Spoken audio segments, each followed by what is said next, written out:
You're such an asshole. Hello, children. assholeconsulting.com. And we have an interesting question. If you have interesting questions and you got money, you could go to assholeconsulting.com and give me your freaking cash. I don't have a problem to be, this is from, let's call him anonymous because he has a unique name. We don't want to identify people. I don't have a problem to be solved, but instead I'm interested in your views on IQ tests, including interpretation of different and unexpected IQ scores made by the same person, using myself as the subject, over a long interval of time. I think this would make for an interesting video, not only for myself, but for other viewers. And so I said, well, what is the specific question? So everyone sit down and take a note. I had to look these things up too. Starting with the hypothesis that the general population is less intelligent now than it was 50 years ago, I was wondering if a person scores higher on an IQ test now than he did 50 years ago, that person's higher score is not a sign of his individual increased intelligence, but is instead evidence of the declining intelligence of the population he's being compared to. I used myself as an example because in 1971, as a fourth grader, I was administered the Welshire, I forgot what it's WISC, Welshire something, intelligence score quotient something. I wrote a book on it, but it's like once I read that, I don't really remember beyond what it's like Sherlock Holmes. Like once I don't need that information, I clear out the memory hard drive and make room for new data.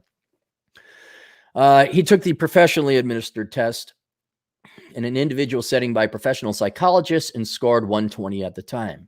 I recently took several online IQ tests, including the one that you recommended.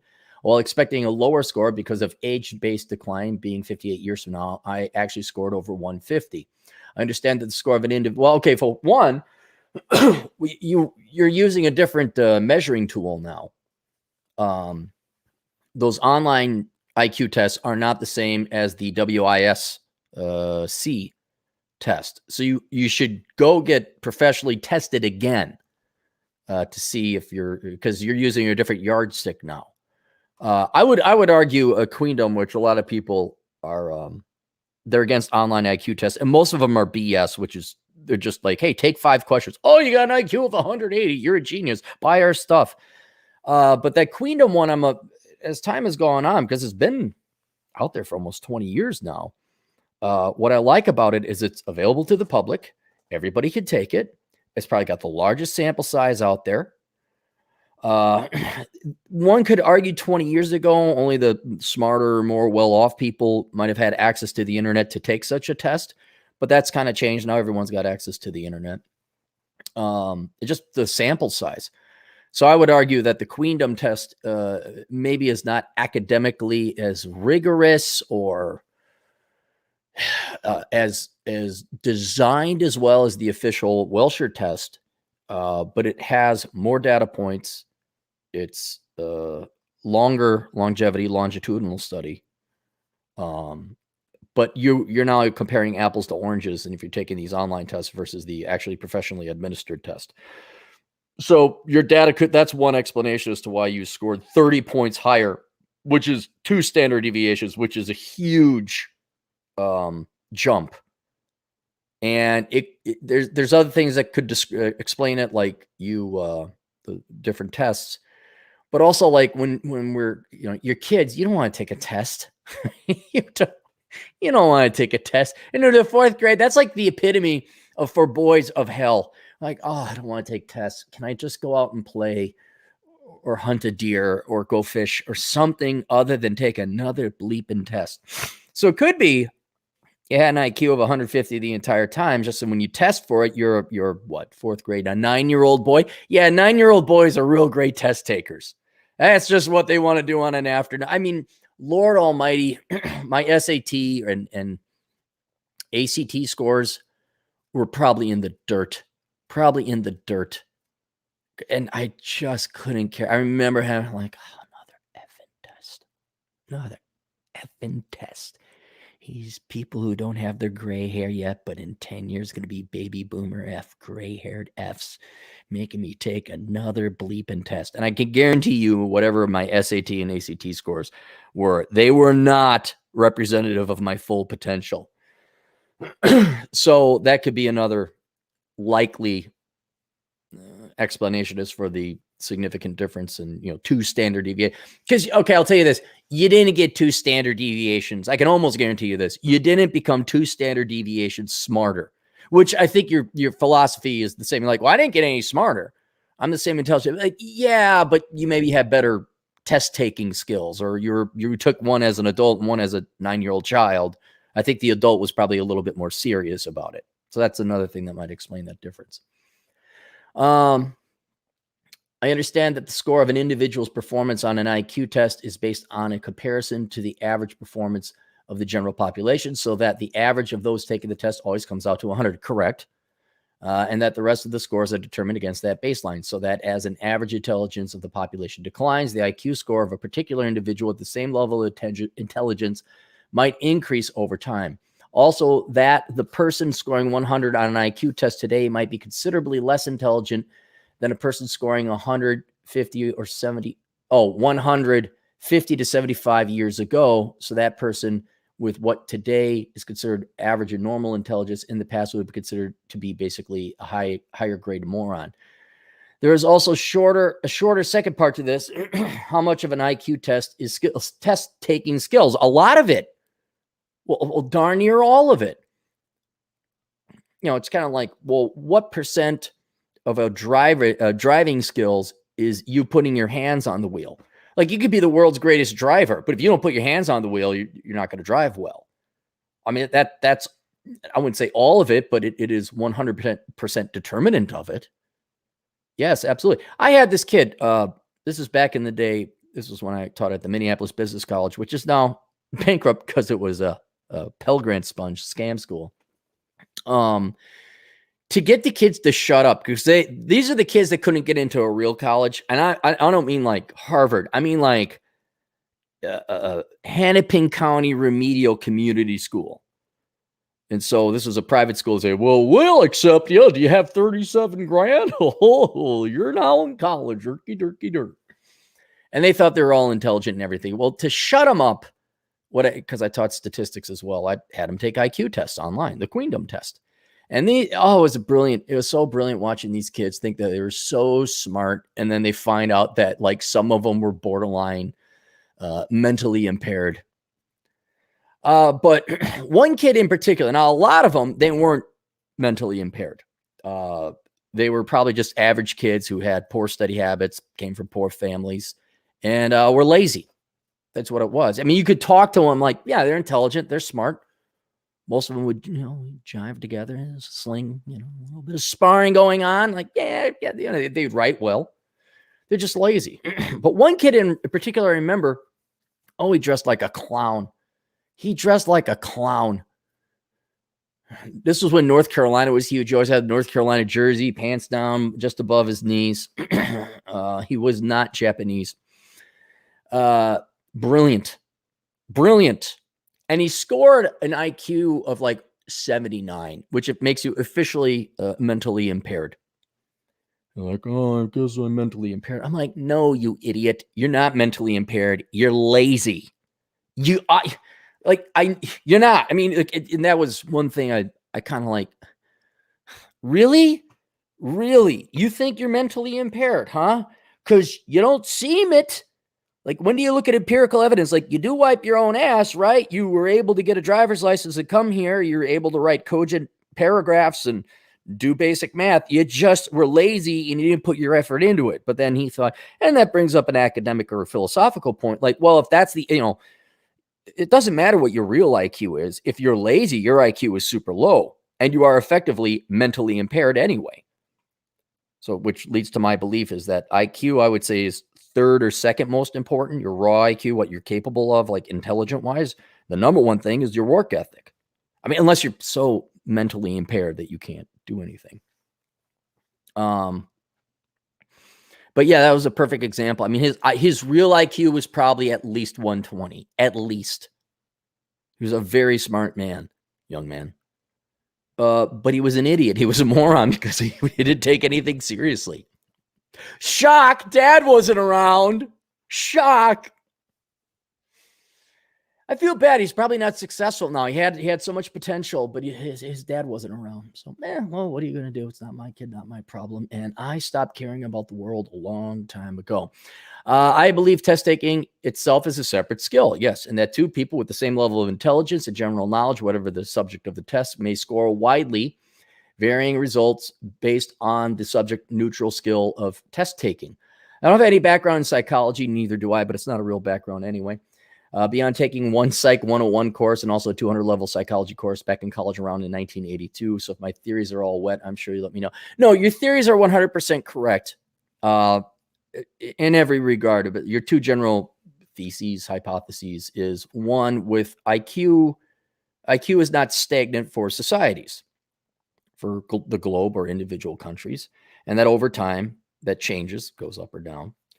And therefore, since we always statistically base average to 100, just because you got an IQ of 125 in 1980 doesn't equate to an IQ of 125 in 2021.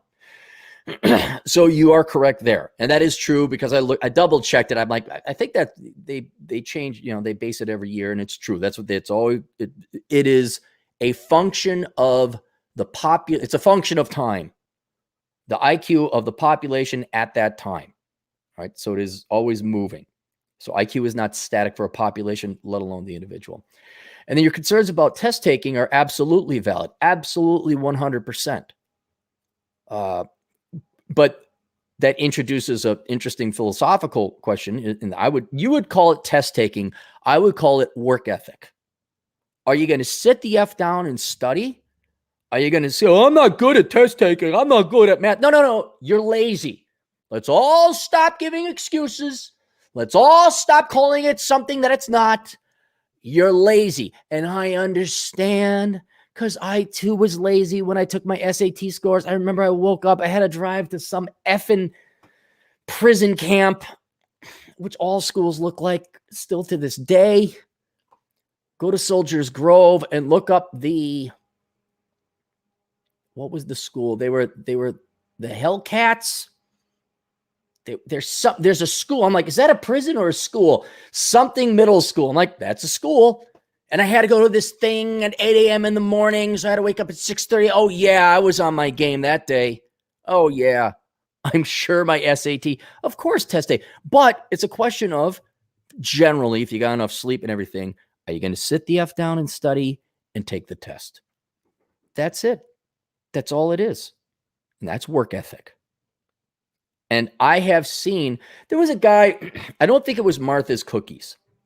And this was in Milwaukee. Martha's Cookies is Minnesota. I think the guy, there's a chocolate chip cookie, and they expanded other cookie places in the malls.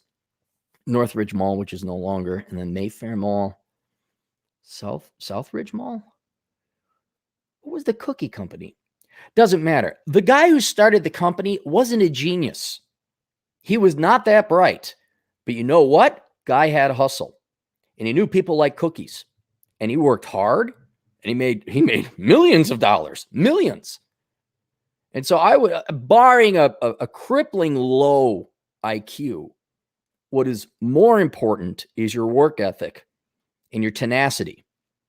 And I would even argue, let's say you got an IQ of 130. Okay, you're borderline genius, and you just sail through a mechanical engineering program.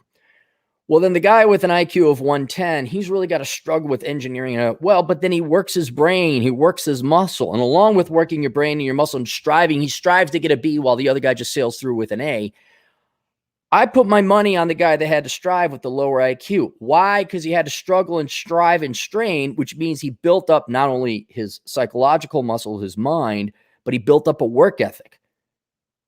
And so the other guy just kind of takes it for granted, like, oh, I could just blah, blah, blah, and probably becomes an academic, probably goes into professorship. While the other guy might actually wrench and work and toil and build something genius-like. Or actually be more productive, economically speaking, or more financially successful. So it's not like I'm a proponent. The IQ is what it is. But test taking is very telling of people's functional and effective IQ. Can you sit down and take a test? Can you sit down and study the night before?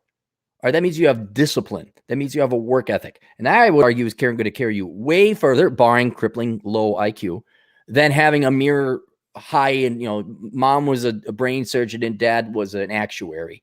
And out came I with my average IQ of 140. Yeah, but you got a work ethic? I mean, look at David Hogg. If you guys remember who David Hogg was, he's irrelevant now and he will be forever. That kid probably has a very high IQ. I think his dad was an FBI agent or something like that. Did not come from a dumb family. Well, I think he's majoring in political science. He's going to save the world from guns. I mean, it's like, okay, that's a tragic waste. It's truly tragic. You could have done something, but you came from a pampered background. So you're not going to struggle or work hard. So there's that. Now, so yes, your theories are not wet. They're 100% true, factually true. And yes, the environment could, I'm trying to find through here. Okay. In 1971, as a fourth grader, I was administered the Welshire IQ test in an individual setting by a professional psychologist and scored 120 at the time. I recently took several online IQ tests. Let's assume they're not synonymous. Okay. Let's just assume they're equal, including the one you recommended, while expecting a lower score because of age-based decline, being 58 years old now. I actually scored over 150. Understand that the score of an individual's performance on the IQ test is based on a comparison to the average performance of the general population, so that the average of those taking the test always comes out to 100, and that the rest of the scores are determined against that baseline, so that as the average intelligence of the population declines, the IQ score of a particular individual with the same level of intelligence might increase over time. That is possible, but here is the problem, sir. Starting with the hypothesis that the general population is less intelligent now than it was 50 years ago. That is not true. And I had to look it up. IQs have been going up. It's called the Flynn effect. You can look it up. And there's different reasons for it. Technology has advanced. We have formalized education. You're going to do better. You get more knowledge. But one of the more simple explanations is, since I think they started measuring IQs in like the early 1900s, maybe the late 1800s, nutrition. The human brain was, a lot of people were not getting enough nutrition. And if you don't have enough calories in, your brain will atrophy or not grow to its full potential, as we might consider. And so it's not sexy, but it's like, oh yeah, I guess if you're getting 3 squares a day, your mind's probably going to physically, biophysiologically grow and become more, you starve a kid. I mean, what would be very interesting to, I don't know if you guys remember the Marxist caused famine of Ethiopia. You're roughly the same age, you a little bit older than me. You remember, oh my gosh, help the Ethiopian children. It'd be a very interesting academic study to go back and test the kids, well, now they're adults, those that survived. Well, what's their IQ? Because they were malnourished. It has nothing to do with necessarily environment. This just has to do with like how much food did you get? Like, did you actually grow? Did your brain get what it needed, nutritionally wise? But the Flynn effect, don't quote me on this. Like, the majority of it is explained with better nutrition and nobody's starving. It wasn't the Great Depression. People were tightening their belts. And whereas you would be inclined to say, oh my gosh, look at whatever, Vicki Minaj, WAP, what's going on in college campuses today, television, media, you would be compelled to argue that idiocracy is now a reality, that we're getting there. The numbers don't bear that out. We are still increasing over time with IQ populationally. That's a word. We are increasing. The average American's IQ is still going up. Now, it's been going up. The latest data I could find was 2013. And it was like this, it skyrocketed as food production, about the 20s, if I remember the chart right. And it keeps going up. And then it's starting to curve like a sine wave. It's still going up, but its first derivative is not as high as it used to be. And the rate of growth is slowing down. And that was 2013, which is 9 years ago. So I'd be very curious what's happening to the U.S. economy, the U.S. IQ, average IQ, because based on all the studies I saw, IQ is still going up. All right. So that means you're even smarter than you thought you were. Although I would argue it's because you're a better test taker because you're an adult and you didn't use the same test. So if you're very curious, go drop the $120 or whatever it is on the Welsher test, and then you'll know. But I think it's just you're a better test taker because you're an adult. And maybe you are a super genius. I mean, 150, that's off the effing charts, man. I think it only goes up to 160, 180, depending on the test. I came in at roughly 140, mid 30s, low 40s, roughly around there. And not to brag, I'm pretty effing smart. But 150, oh my God. Because if that actually is your IQ, you better get your ass off to NASA or something like that. I don't know, but if you're a garbage man now, you better go do something else. The world needs you, Elon Musk. I'll go put things in the orbit and space. We'll all have internet, and that way everybody can leave the cities who's productive. Where was I going with this? Oh, so it's the reverse. So IQ has gone up since 1971. So you're probably even smarter than you think you are right now. So, but I'll be perfectly honest on my beliefs of IQ, because a lot of things we don't know. I believe there is a core, like your brain at any particular point in time is capable of a particular level of output in terms of IQ and intelligence. And kind of like a car engine, it depends on all these different environments. Like, are you going uphill? What's the oxygen content? Are you up in the mountains? There's not as much. Are you down in a valley? How is the car fine tuned? Do we have enough? Is it fresh oil? Is it synthetic? I mean, all these variables go into it. But over the course of a human's life, this is a fact. Your brain has this maximum capacity of intelligence. Other things can go into that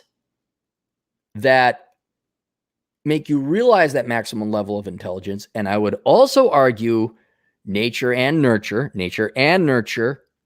can increase your IQ or lower your IQ. So if food is coming in regularly and all of a sudden you have the Great Depression and you're a growing young boy or girl, but you're not getting enough food. Okay. Your previous trajectory was, with the roaring 20s, you would have probably got an IQ of 110, but now you didn't get enough food. Now you're down to like a 95. All right. But it is what it is at that point in time as a function of it. I would also argue, like lifting weights or bodybuilding or cardiovascular health, you should exercise your mind. And I am an absolute believer in this. And it's not just test taking. Test taking is one thing. I believe that you can exercise your mind to increase your core IQ. And this gets back into work ethic and laziness, where let's say you just hear me out on a let's do a thought experiment. You got two kids, twins, let's just say, oh, the same guy. We split this kid, boom, but hey, you're the exact same person. All right. And we start them at 10 years old. And one kid, we say, all right, you go eat Cheetos and play video games and I don't know, go watch a lot of prawn. The other kid, which is the same kid with the exact same IQ, you go study algebra, advanced algebra, trigonometry, calculus. Like you go to the gym, you go to the mind gym and you lift the mental weights. I guarantee you 10 years, I guarantee you in 2 years, the kid's core intelligence, what that brain is capable of, is much higher than the kid eating Cheetos, watching prawn, playing video games. Chris Beckloff. I kid, Chris. I kid. He doesn't eat Cheetos. He drinks Pepsi. Chris is a friend of mine. Check him out at the Beckloff on YouTube. I do believe that IQ is elastic or plasticity, brain plasticity. It's changeable. You could change your IQ, just like you could change your body. You could change your weight. Beforehand, when I didn't work out, I could maybe bench press, I don't know, maybe 100 pounds. Now I'm regular. Regular putting up like 170. Why? Because I go to the gym. So I go to the gym every day. If anybody knows where that's from, I'll be impressed. It's the same thing with your mind. If you put your brain through brain exercises, I argue you could increase your core IQ. Could be wrong. Oh, it could all be genetics. It could all be environment, but not exercise. Oh gosh, because most people, why most people don't want to say, yeah, you can actually increase your IQ with hard work and math problems, because hard work and math problems sound hard and boring. That's why they don't do it. But no, getting back to your original question, you are correct. You could have this core level of intelligence over time, which I would argue would actually change over time, but let's just assume it's static. And because the population might get smarter or dumber over time, your score, not your intelligence, your score could go up or down relative to the population. But whereas, and this is something that I found out was very interesting, I thought the IQ in the United States was going down. Not yet. Not yet. It's slowing down, but it's not going down. Other Western countries they've been doing tests in, I think it was the United Kingdom, some of the Scandinavian countries, France, and Germany. Their IQs are actually starting to go down. But in the United States, we're still going up. We're still going up, despite Atham. Even in spite of Atham being here, you think he would draw the average down a lot, but our IQ is actually still going up, even in spite of Atham. So there you go. All right. Before we go on to the super chats, if you were curious, get this book. I know if a lot of you are tuning in because you searched this and then you got some questions about IQ. Get this book, Curse of the High IQ by me. Aaron, are you really that smart? You must be. No, I took tests. I am that smart. And actually, my intelligence has nothing to do with why I wrote that book. I wrote it because it's like, man, it sucks being smart. All the slow, dumb people that are like really that's the real reason I wrote that book. I'm getting sick and tired of the slow, dumb people getting in my way. And because you have to operate within society. And therefore your success is not completely dependent upon, but heavily dependent upon how quickly that society moves and shakes and hustles. And you're just like, we could all be millionaires, real millionaires, not Biden bucks millionaires. We could all be millionaires, like legitimate millionaires, if people would just get the freaking hustle going on. But we can't, because we got to watch a sports ball drive slow in the left lane. All right. Any super chats here?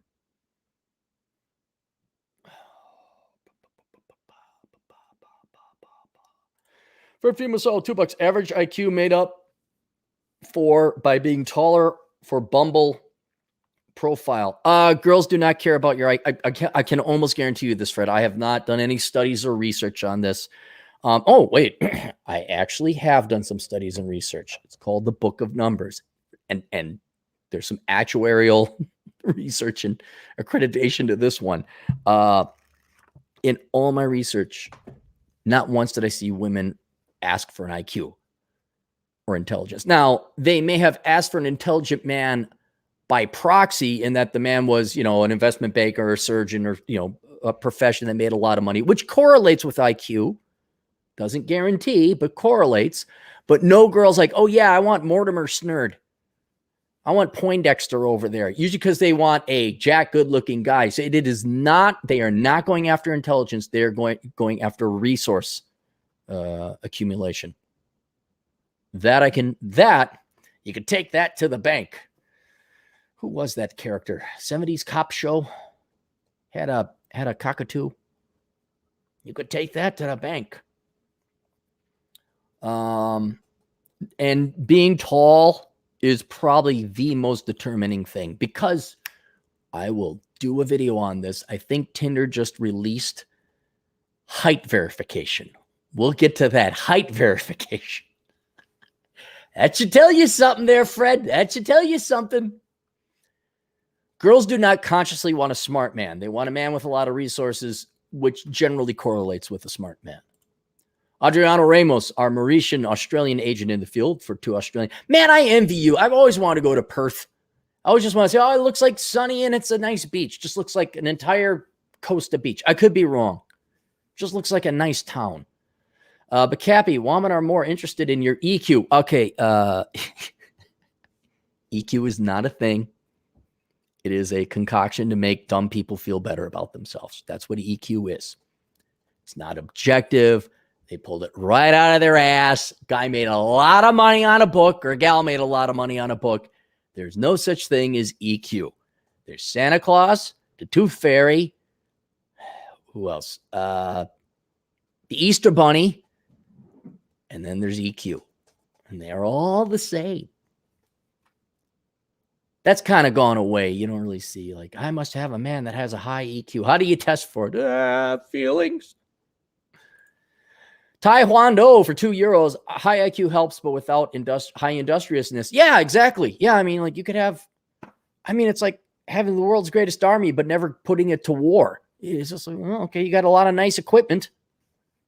Don't deploy it or nothing.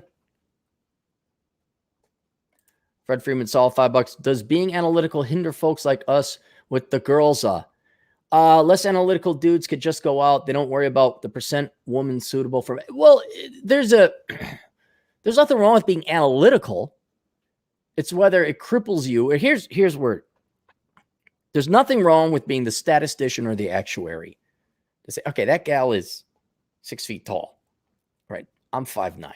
Chances are she's not going to. But here's 3 other gals that are only 5'5", and I'm attracted to them equally. I'm going to spend my time. It's perfectly logical use of analysis and empiricism. Where I would say 80% of the men come into the red pill. Well, not 80% of the men come in. 80% of the men come into the red pill because they got divorced. But 80% of the pickup artist attendees, the people who want to get the girl, they want to use statistics and analysis to make it so that they do not have to put in any effort. They will analyze the situation, because let's just face it, they don't have the balls to ask a girl out. They don't. And they want to come up with this magical formula where they're stirring a pot and they got their wizard's hat on. And then they magically put a poof into the air and girls just immediately show up and ask them out. And so they get not bogged down in the analysis. They hide in the analysis because they're not going to go and take a shot at a girl until they get I carry the water. That's what else can I do? What else can I? It's like, no, you're just hiding. You're sublimating this activity into statistical analysis or general analysis, treating it like it's a science or some kind of algorithm. And you're never going to leave that in the analytical stage because you're too much of a coward to actually go and ask a girl out. And I'm all for, like, eliminating idiosyncratic risk. I forgot what it was. I'm all for using statistics and knowledge and math to, like, I should likely talk to that girl and not that one. Or maybe I should ask there. Or I should say this to that girl. The research shows. But inevitably, there's an action of, I will talk to that girl. I will ask that one out. I will go proposition this one over on the seeking arrangement. Right? Inevitably, you got to take the analysis and execute. The whole point. There's a plan. You're analyzing, put together a plan. I would say 80% of the people who go to the pickup artist community, like for taking seminars or this or that, they'll never pull the trigger. They're going to be because then it feels like they're doing something. Ooh, it's not right yet. It's not right. It's like going to, like when they were launching the D-Day invasion, they had to wait for the weather, which I kind of understand because there was maybe some important things writing on it. But they had to wait for the right. But you know what they did? Do you know what they did on D-Day? They launched, they invaded, they executed. And if it were up to these guys that, like, whatever, how do I step forward? The guys who do the fashion for short guys, which I'm all for. All right. I'm a short guy myself. How do you like my cufflinks? Oh my God. If you're going on cufflinks, it's over. Go ask the girl out already. But being analytical, it doesn't hinder, it prevents you but you're not that guy, Fred. I know you, Fred. I'm talking the 80% of PUA attendees. What do I do? I'm taking notes. Like, oh my God. Like, seriously, if I had to go back, I'd Troy Francis it up. I'd just walk right up to a girl in person, like, you're cute. Want to go out? And sometimes it would work. Well, most times it wouldn't work. 1 out of 10 times it would. Ask 100 girls out, 10 dates, boom. Maybe 3 show up, but hey, them's the numbers. The Book of Numbers, Analyzing the ROI of the Pursuit of Women by Aaron Clare, available in paperback, Kindle, and audio on Amazon.com. See that? See that segue there? That was a professional. I was a pro on that one.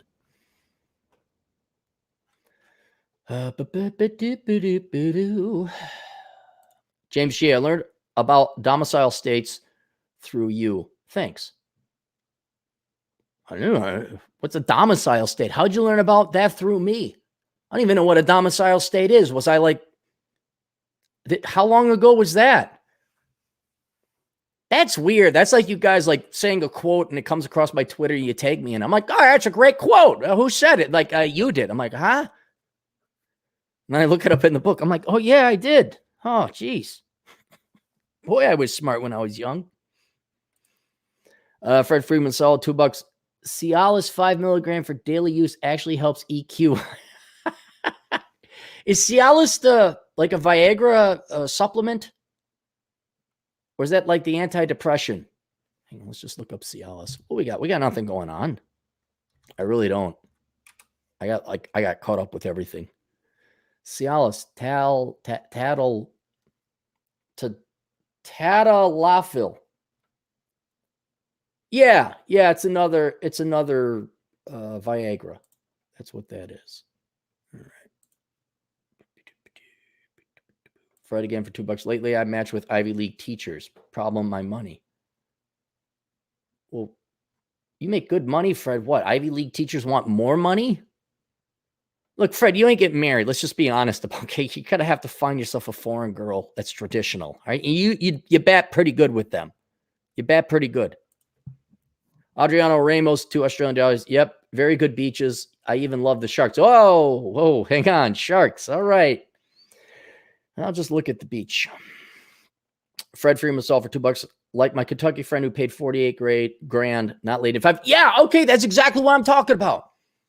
You have a buddy that paid $50,000 in pickup artist school or class and not late in 5 years. So hang on, $48,000. 1, 2, 3. Let's say $500 is going to go high-end escort. 96 lays over 5 years. He could have gotten laid 19 times a year divided by 12. That's 1.5 times a month. He could have gotten laid 1.5 times a month by a different hot professional. But hey, pay $48,000 to learn how to not ask out a girl. James G, $2. South Dakota, Florida. You mean no income tax states? Okay, yeah. I got that. All right, there we go. Okay, questions, answers, assholeconsulting.com. I'll see you guys later. Toodles.